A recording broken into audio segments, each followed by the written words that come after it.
Hi, I wanted to share this book with you, Earth Dragon, The Earth Dragon Awakes. Normally, by now, during the regular school year, we would be about halfway through this book. We're kind of lagging behind with read alouds because we don't do read aloud every single day and we can't do it for 20 minutes every day. So, I wanted to read it to you, and I'm just going to read it to you as a bedtime story, and I'll just assign you times when you need to listen to a chapter. My dogs want to meet you. So this is Winston. He wants to say hi, and you can hear my other little pup Percy crying. Hang on, we'll get him. Oh, come on, Percy. Come here. You want to say hi? You want to say hi? Come on. You can say hi. This is Percy. Yes, yes, hello. Hello, kids. Hello, kids. So we'll let them listen to it. It'll be their bedtime story, too. Okay, are you feeling better? Are you feeling better? Yeah. Yeah, now that you saw the kids, you're feeling better. Okay. All right, yes. Okay, everybody down. All right. So without further ado, uh, The Earth Dragon Awakes by Lawrence Yep.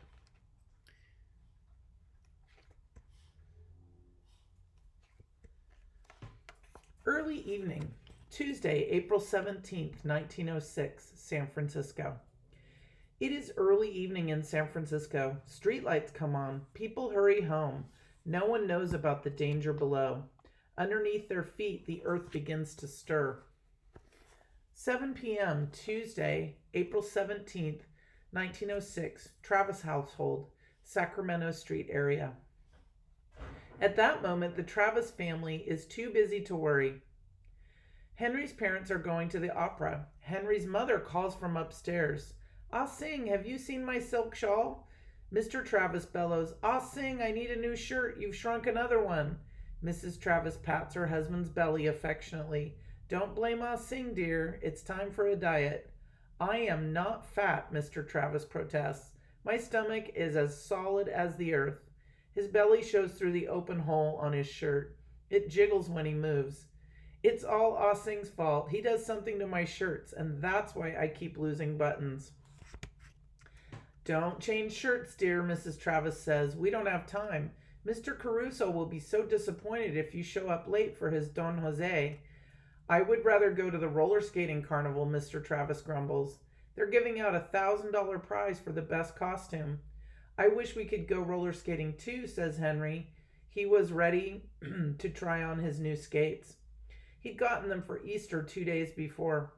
We'll have a picnic next Sunday, Mrs. Travis suggests. Enrico Caruso should be grateful if I don't go tonight, Mr. Travis yawns. I'm so tired from work I'll just nap there. Even his bellowing won't keep me awake. If his singing doesn't, my elbow will, teases Mrs. Travis. I had Ah Sing sharpen it today. She jabs him in the side. Mr. Travis rubs his ribs. That's why I need padding there. Maybe I could go to the skating carnival with Ah Sing, Henry says hopefully. I know you're dying to try your new skates, his mother says, but the carnival's not for children. Ah Sing and his son Chin come upstairs. Ah Sing is the Travis's houseboy. He cleans and cooks and helps around the house. Chin has the cloak. Ah Sing has the sewing basket. Henry, help Ah Sing find the button, Mr. Travis orders. Ah Sing has helped Mr. Travis get ready many times. I got plenty, Ah Sing says. I sweep, I find, I keep. From his pocket he takes out a matching button. On his coat he has stuck a needle with thread. It is the right color. Ah Sing is like the captain of a ship in a storm.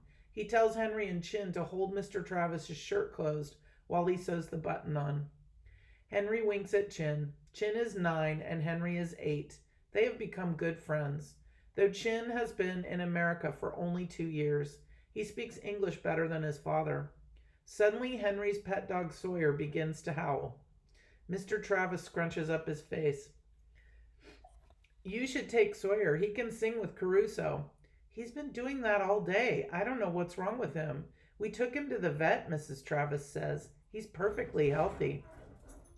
Henry puts his dog in his room. Then he returns to help his parents some more. He fetches his mother's beaded purse. His father misplaces his top hat twice. Both times Henry finds it. Ah Sing, Chin, and Henry manage to steer them to the front door. Mrs. Travis stops on the threshold. She picks an umbrella that matches her gown. There isn't a rain cloud in the sky, protests Mr. Travis. You never know when an umbrella will come in handy, his wife says calmly. By the doorway they have not one but two umbrella stands, and they are filled with umbrellas. You have too many choices, Mr. Travis teases. If your collection were smaller, it wouldn't take so long to pick one. If you didn't lose them, I wouldn't need so many, Mrs. Travis says. She finally selects two. Somehow Ah Sing, Chin, and Henry get them on their way. Ah Sing begins to pick up the discarded shawls, capes, and cloaks from the floor. He tells the boys to do their schoolwork. Henry is on Easter vacation, but he has homework. Chin does not attend American school yet, but he hopes to go soon. At the moment he goes to Chinese school in Chinatown. Because Chinese school does not celebrate Easter, he would normally have gone tonight. However, the Travises had asked Ah Sing and Chin to watch Henry. Sawyer crouches in the corner of Henry's bedroom. He is terrified. Henry makes a place for Sawyer on his bed. So sometimes animals can sense, like they can feel earthquakes before they're going to happen. There's something about their senses. They're very sensitive to smell and sound and feel, much more sensitive than we are. So the dog is clearly feeling that something bad is coming. Henry begins his art assignment. He has to draw his neighborhood. Chin lies on the floor and starts his essay about his home in China. He has almost too much to write. The Americans made it difficult for a Chinese man to bring his family to America. It has been hard enough for just Chin to come. He had to study for months and months before he got on the boat to America. He needed to know everything. He had to memorize every house in his village, every field, every window, every tree, every animal. The immigration officials spent a week asking him questions. If he had made a mistake, they would have assumed he was lying. They would have sent him back to China. They would have sent his father back too. Chin would have liked to go home, but his father's salary is very important. An American dollar is worth much more in China. Chin's father can support his mother, his grandparents, and several other relatives. Henry finishes his picture quickly. The wooden houses press against one another. They are all 3 stories high. The front doors are all 1 story from the ground. The houses all have bay windows. Except for the paint, they all look the same. Sawyer whimpers. Henry tries to pet him. He can feel his dog shivering. What spooked you, boy? He does not want to move and disturb Sawyer more.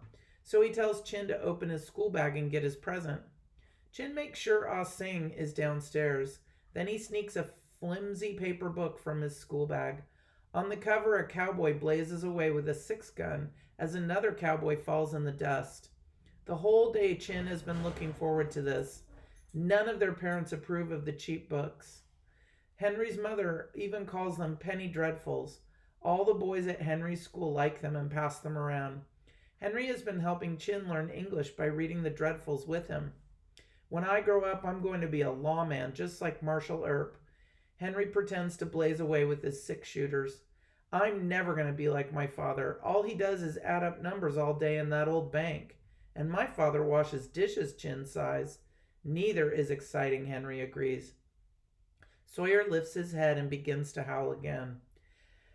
As he tries to calm his dog again, Henry wishes he knew what was upsetting him. Everything else seems so peaceful and boring, just like his parents. Henry is puzzled, but he promises, "Don't worry, boy, I won't let anything happen to you."